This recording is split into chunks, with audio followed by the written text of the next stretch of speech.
Republic Act 12232, ano ang napapaloob dito?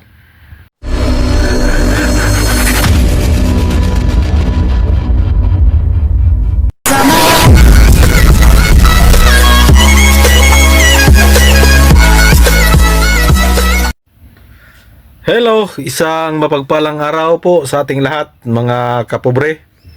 Araw po ngayon ng Miyerkules at pitsa 14 na po ng buwan ng Enero mga kapobre. Panibagong araw, panibagong biyaya, panibagong pag-asa, panibagong lakas, and of course, panibagong vlog mga kapobre. So ngayong umaga po ay pag-usapan natin itong Republic Act 12232.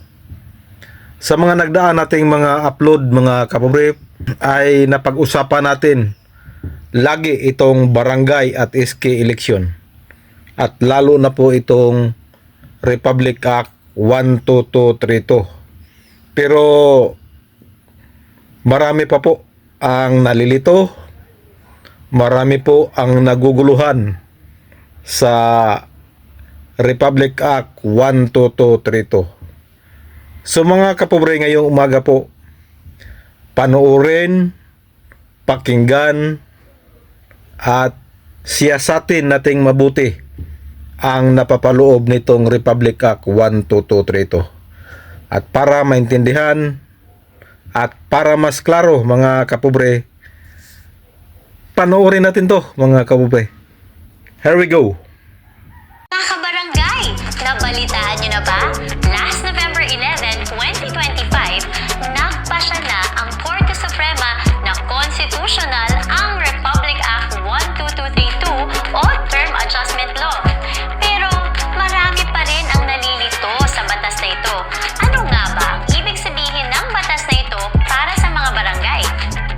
Ang RA 12232 ay nagtatakda ng termino ng mga barangay at SK officials.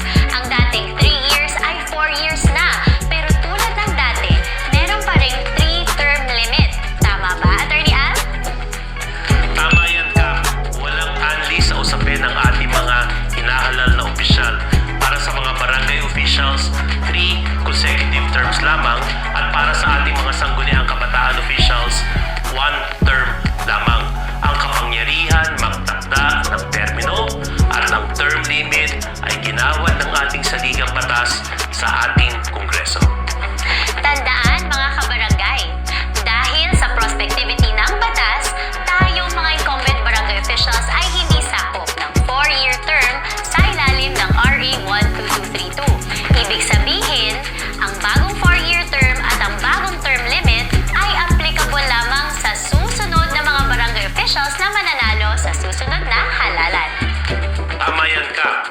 Ang incumbent barangay officials 3 years at hindi po 4 years. Ang 4 years po ay pagkatapos ng halalan sa November 2026. Ayon sa batas, sa unang Lunes ng November, doon po idadaos. Ito po ay November 2.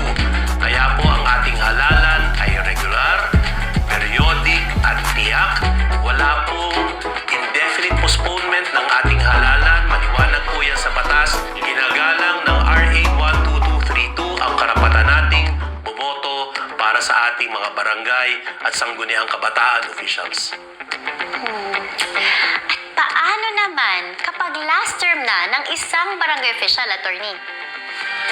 Kap, kung ikaw ay nasa last term mo na at ikaw ay nanunungkulan na for 3 consecutive terms bilang barangay elective official, hindi ka na pwedeng tumakbo sa darating na halalan for the same position.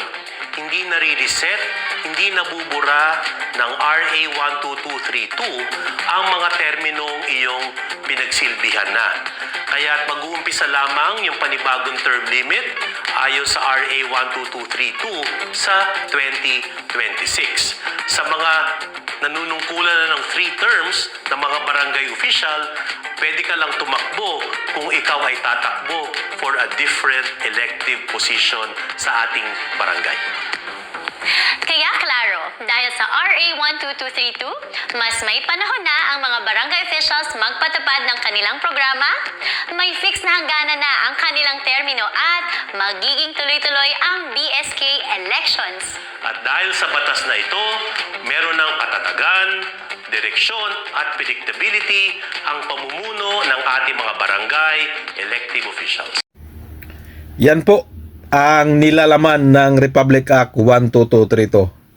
Sana naintindihan at sana naliwanagan ang ating mga kababayan. So hanggang dito na lang.